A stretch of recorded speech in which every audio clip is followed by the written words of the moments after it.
ऐसाय नमः। श्री जानकी वल्लभ विजयते श्री रामचरितमानस प्रथम सोपान बालकांड दोहा नंबर 76। अब विनीति मम सुनहु शिव जो मो पर निज नेव जाए विबाहु शैल जई या मोहि मांगे देव। फिर उन्होंने शिव जी से कहा, हे शिव जी, यदि मुझ पर आपका स्नेह है तो आप मेरी विनती सुनिए, मुझे यह मांगे दीजिए कि आप जाकर पार्वती के साथ विवाह कर ले। कहा शिव जतप उचित अस नाही, नाथ बचन पुन मेटि न जा।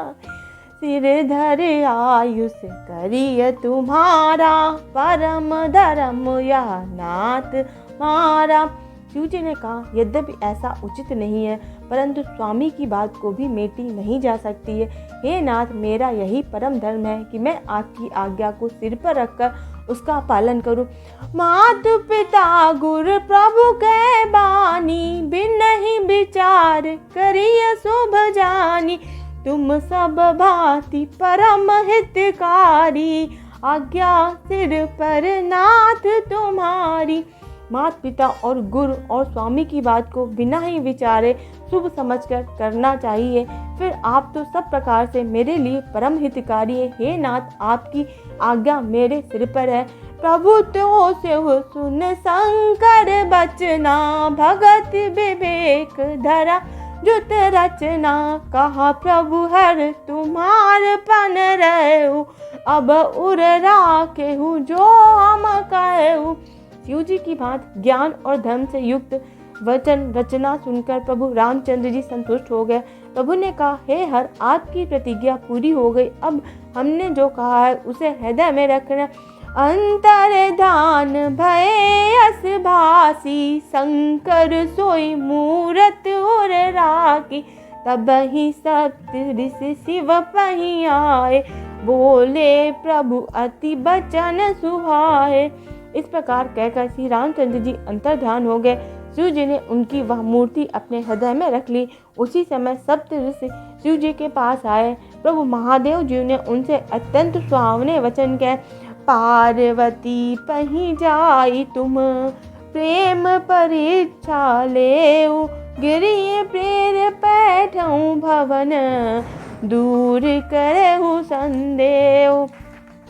आप लोग पार्वती जी के पास जाकर उनके प्रेम की परीक्षा लीजिए और हिमाचल को कहकर उन्हें पार्वती को लिवा लाने के लिए भेजिए तथा पार्वती को घर भिजवाइए और उनके संदेह को दूर कीजिए। ऋषिन गौर देखी ताह कैसी, मूर्ति मंद तपस्या जैसी। बोले मुन सुन शैल कुमारी, करहु कवन कार तप भारी। ऋषियों ने वहां जाकर पार्वती जी को कैसी देखा, मानो मूर्तिमान तपस्या ही हो। मुन बोले, हे शैल कुमारी, सुनो, तुम किस लिए इतना कठोर तप कर रही हो। कही अवराधऊ का तुम चाहू, हम सन सत्य रम किन कहाऊ। कहत बचन मनु अति सकुचाई, हंसी हो सुनी हमार जड़ताई। तुम किसकी आराधना करती हो और क्या चाहती हो, हमसे अपना सच्चा भेद क्यों नहीं कहती। पार्वती ने कहा, बात कहते मन बहुत सकुचाता है। आप लोग मेरी मूर्खता सुनकर हंसेंगे। मनोहट परा न सुन ही सिखावा, चाहत भारी पर भीति उठावा। नारद कहा सत्य सोई जान, बिनु पंखन हम चाही उड़ाना। मन ने हट पकड़ लिया, वह उपदेश नहीं सुनता और जल पर दीवार उठाना चाहता है। नारद जी ने जो कह दिया उसे सत्य जानकर मैं बिना ही पंख के उड़ना चाहती हूँ। देखा मुनि अविवेक हमारा, चाहिए सदा शिव ही भरतारा। हे मुनु, आप मेरा अज्ञान तो देखिए कि मैं सदा शिव जी को ही पति बनाना चाहती हूँ। सुनत बचन भी से ऋषि, गिर संभव तव दे। नारद कर उपदेश सुने, कहाहु बसेऊ किस गे। पार्वती जी की बात सुनते ही ऋषि लोग हंस पड़े और बोले, तुम्हारा शरीर पर्वत से ही तो उत्पन्न हुआ है, भला कहो तो नारद का उपदेश सुनकर आज तक किसका घर बसा है। दक्ष सुतन उपदेश निजाई, तिन फिर भवन न देखा आई। चित्रकेतु घर घर उन घाला, कनक सी फुक पुन असहाला। उन्होंने जाकर दक्ष के पुत्रों को उपदेश दिया था, जिससे उन्होंने फिर लौटकर घर का मुंह भी नहीं देखा।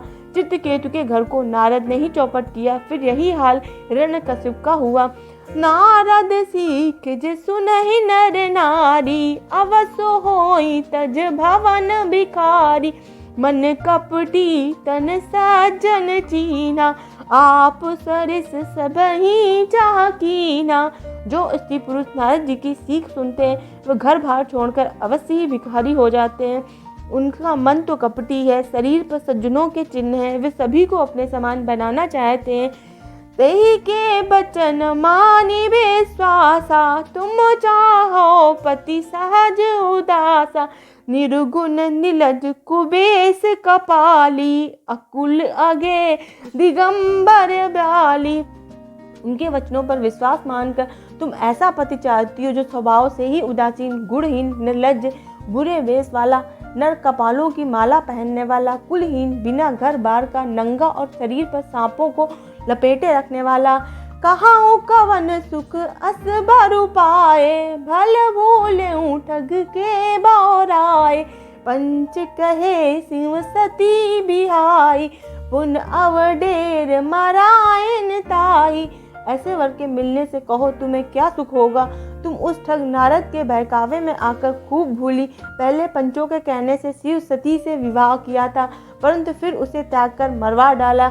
अब सुख सोवत सोच नहीं, भीख मांग भव खाए। सहज एकाकिन के भवन, कबहू किनारे खटाए।